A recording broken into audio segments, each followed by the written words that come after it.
வணக்கம். ஸ்ரீ சிவசூர்யா ஜோதிட வித்யாலயம் வழங்கும் காலச்சக்கரம். நான் சிவசூர்யா செந்தில்குமார், கோவில் நகரம், கும்பகோணத்திலிருந்து. இந்த பதிவில் நாம் பார்க்க இருப்பது என்ன கான்செப்டுன்னு பார்த்தீங்கன்னா, பொண்ணுக்கு மாப்பிள்ளை சொந்தத்தில் பிறத்திலையா, அதே போல் மாப்பிள்ளைக்கு பொண்ணு சொந்தத்தில் பிறத்திலையா அப்படிங்கிற தலைப்பில் பார்க்குறோம். இப்போ நம்ம விஷயத்துக்கு போவோம். பெரும்பாலும் பார்த்திங்கன்னா, இந்த பொண்ணு ஜாதகத்தை தூக்கிட்டு வர்றவங்க எந்த அப்பா அம்மாவாக இருந்தாலும் சரி, அவங்க கேட்குற முதல் கேள்வி என்னன்னா, என் பொண்ணுக்கு மாப்பிள்ளை சொந்தத்தில் அமையுமா ப்ரைவேட்டில் அமையுமா அப்படின்னு தான் முதல் கேள்வியே அதான். அதே போல் மாப்பிள்ளை வீட்டுக்காரங்க அவங்க அப்பா அம்மா யாராச்சும் ஜாதகத்தை எடுத்துகிட்டு மாப்பிள்ளையோட ஜாதகத்தை எடுத்துகிட்டு வந்தால் ஜோசியர்கிட்ட கேட்குற முதல் கேள்வி என்னன்னு பார்த்தீங்கன்னா, என் பையனுக்கு பொண்ணு சொந்தத்தில் ப்ரைவேட்லையா, இல்லை லவ் மேரேஜா அரேஞ்ச் மேரேஜா, இதுதான் அவங்களோட கேள்வியாக இருக்குது. சரி, இது நீங்கள் ஜோதிடர்கிட்ட போய் தான் தெரிஞ்சுக்கணுமா அப்படின்னா அப்படி இல்லை. இதை நீங்கள் ஒரு வாட்டிக்கு 2 வாட்டி கேட்டு பாருங்கள். உங்கள் ஜாதகத்தையும் எடுத்து மாப்பிள்ளையோட ஜாதகத்தையோ பொண்ணோட ஜாதகத்தையும் எடுத்து பாருங்கள். நீங்களே புரிஞ்சிக்கலாம். நீங்கள் அலைய தேவையில்லை இந்த ஒரு விஷயத்துக்காக. அதுக்காக தான் இந்த பதிவு. ஸ்கிப் பண்ணாமல் பாருங்கள். வாங்க விஷயத்துக்கு வருவோம். இப்போ பொண்ணோட ஜாதகமோ மாப்பிள்ளையோட ஜாதகமோ ஜாதகத்தை எடுத்துங்க. அதில் லான்னு போட்டிருக்கும். அது லா அப்படிங்கிறது உயிர், அதான் ஜாதகர் அப்படின்னு அர்த்தம். அந்த லாவுக்கு 2ஆம் இடம் தனம், வாக்கு, வித்தை, குடும்பத்தை குறிக்கக்கூடிய இடம். அதே போல் 3ஆம் இடம் தைரியஸ்தானம், தைரியம், வீரியம், முயற்சி இதெல்லாம் குறிக்கக்கூடிய ஸ்தானம்.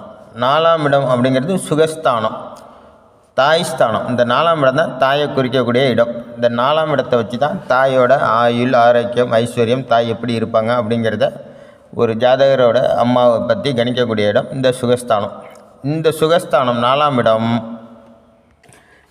இடம் வலிமை பெற்று 4ஆம் இடத்தோடு சந்திரன் தொடர்பு பெற்றால், அதாவது லக்கணத்துக்கு 4ஆம் இடத்திலே சந்திரன் இருந்து 4ஆம் இடத்து அதிபதியும் அதிலே இருந்தாருனாலும், இல்லை 4ஆம் இடத்து அதிபதியோட பார்வையவோ சேர்க்கையவோ இல்லை சார பரிவர்த்தனையோ பெற்றார்னா சந்திரனும் 4ஆம் இடத்து அதிபதியும் கண்டிப்பாக அவங்களுக்கு தாய் வழி உறவில் வரன் அமையும். அது ஆணாக இருந்தால் பெண்ணுக்கு அமையும், பெண்ணாக இருந்தால் ஆணுக்கு அமையும்.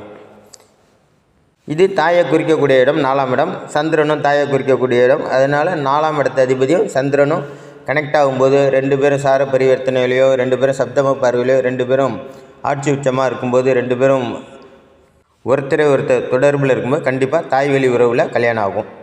அடுத்து தகப்பன் வழி உறவில் பொண்ணுக்கு மாப்பிள்ளையோ மாப்பிள்ளைக்கு பொண்ணோ அமையுமா அப்படிங்கிறத எப்படி பார்ப்போம். அப்படின்னா லக்கணத்திலேருந்து 4க்கு பார்த்தாச்சு. 5, 6, 7, 8, 9வது கட்டம் அப்பாவை குறிக்கக்கூடிய கட்டம் ஜாதகத்தில். அதே போல் ஜாதகத்தில் தகப்பனாரை குறிக்கக்கூடிய கிரகம்னு பார்த்திங்கன்னா சூரிய பகவான். இந்த 9ஆம் அதிபதியும் சூரிய பகவானும் எந்த விதத்துலையாச்சும் கனெக்ட் ஆனாலும், ஆட்சி உச்சமானாலும், 2 பேரும் சமசப்தமாக பார்வையாக பார்த்துக்கிட்டாலும், சூரியனும் 9ஆம் அதிபதியும் இணைஞ்சி இருந்தாலும், 9ஆம் அதிபதியும் சூரியனும் ஒரு இடத்துல இணைஞ்சி இருந்தாலும் கண்டிப்பாக தகப்பன் வழி உறவில் பொண்ணுக்கு மாப்பிள்ளை கிடைக்கும், மாப்பிள்ளைக்கு பொண்ணு கிடைக்கும். சரி, இதெல்லாம் பார்த்தாச்சு. அத்தை வழியில் பொண்ணு வேணும் எனக்கு, இல்லை அத்தை வழியில் மாப்பிள்ளை வேணும் அப்படின்னா அதை எப்படி கணிக்கிறது அப்படின்னு பார்த்தீங்கன்னா, லக்கணத்திலேருந்து 2ஆம் இடம் 11ஆம் இடம், இது தகப்பனோட அக்காவையோ தங்கச்சியோ குறிக்கக்கூடிய இடம். அப்போது அத்தை வழி உறவு, அதாவது ஜாதகிக்கோ அத்தையை குறிக்கக்கூடிய இடம் 2, 11. 2, 11ஆம் அதிபதிகள் ஒருத்தர் பார்த்து கொண்டாலும், சப்தம பார்வையாக பார்த்து கொண்டாலும், 2, 11 அதிபதிகள் பரிவர்த்தனையில் இருந்தாலும், சார பரிவர்த்தனை அதாவது நட்சத்திர பரிவர்த்தனையில் இருந்தாலும், 2 பேரும் 2ஆம் இடத்துல சேர்ந்து இருந்தாலும், அல்லது 2, 11 கூடியவர்கள் 11ல் சேர்ந்து இருந்தாலும் அவங்களுக்கு கண்டிப்பாக அத்தை வழி உறவில் பொண்ணுக்கு மாப்பிள்ளையோ மாப்பிள்ளைக்கு பொண்ணோ கிடைக்கும். சரி, அத்தையை பார்த்தாச்சு. மாமன் வழியில் பொண்ணு எனக்கு வேணும், இல்லை மாமன் வழியில் பையன் எனக்கு வேணும், மாப்பிள்ளை வேணும் அப்படின்னா அதை எப்படி கணிக்கிறது அப்படின்னு பார்த்தீங்கன்னா, லக்கணத்துக்கு 5ஆம் இடம், இந்த 5ஆம் இடத்து அதிபதியோட புதன், அதாவது ஜாதகத்தில் தாய்மாமனை குறிக்கக்கூடிய கிரகம் புதன். ஒவ்வொரு விஷயத்துக்கும் ஒவ்வொரு கிரகத்தை எடுக்கலாம். இந்த புதனையே பலவிதமாக எடுக்கலாம். அதனால் இந்த கான்செப்டுக்கு உறவுக்குள்ளே கல்யாணம் ஆகுமா அப்படிங்கிற கான்செப்டுக்கு 5ஆம் இடத்து அதிபதி தாய்மாமனை குறிக்கக்கூடிய கிரகம் புதன், சந்திரன், அதாவது தாய்மாமனை தாயை குறிக்கக்கூடிய கிரகம் சந்திரன் இல்லையா, அதையும் கனெக்ட் ஆகணும். அப்போ தான் உங்களுக்கு மாப்பிள்ளை அங்கே கண்டிப்பாக கிடைக்கும், இல்லை பொண்ணு கிடைக்கும் அப்படிங்கிறத உறுதி செய்ய முடியும். அதுபோல் அதுதான் விஷயம். 5ஆம் இடத்து அதிபதி புதன் சந்திரன் இவங்க கனெக்ட் ஆகணும். 3 பேர் சேர்ந்து 5ஆம் இடத்துல இருந்தாலும் ஆகும், இல்லை சந்திரனோட வீட்டில் இருந்தாலும் ஆகும், இல்லை புதனோட வீட்டில் இருந்தாலும் கண்டிப்பாக ஆகும். தாய்மாமன் வழி உறவில் தாய்மாமன் உறவில் பையனோ பொண்ணோ கிடைக்கும். பொண்ணாக இருந்தால் பையனுக்கு பையன் கிடைக்கும், பையனாக இருந்தால் பொண்ணு கிடைக்கும். இதுதான் கான்செப்ட் ஜோதிடத்தில்.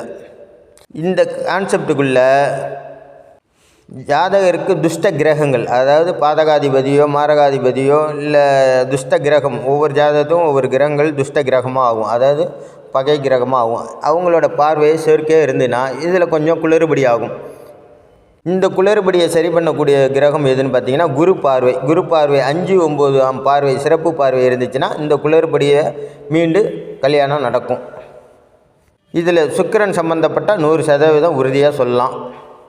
இந்த விஷயத்தில் உங்களுக்கு திருமணம், அதாவது உங்களுக்கு திருமணத்துக்கான 7ஆம் அதிபதியோட திசையோ புத்தியோ நடக்கணும், சுக்கிரனோட திசையோ புத்தியோ நடக்கணும்.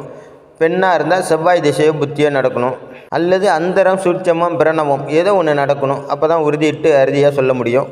இந்த மாதிரி அமைப்பெல்லாம் உங்கள் ஜாதகத்தில் இருக்கான்னு நீங்களே பார்த்து தெரிஞ்சுக்கோங்க. என்னோடய வீடியோவுக்கு சப்போர்ட் பண்ணுங்கள்.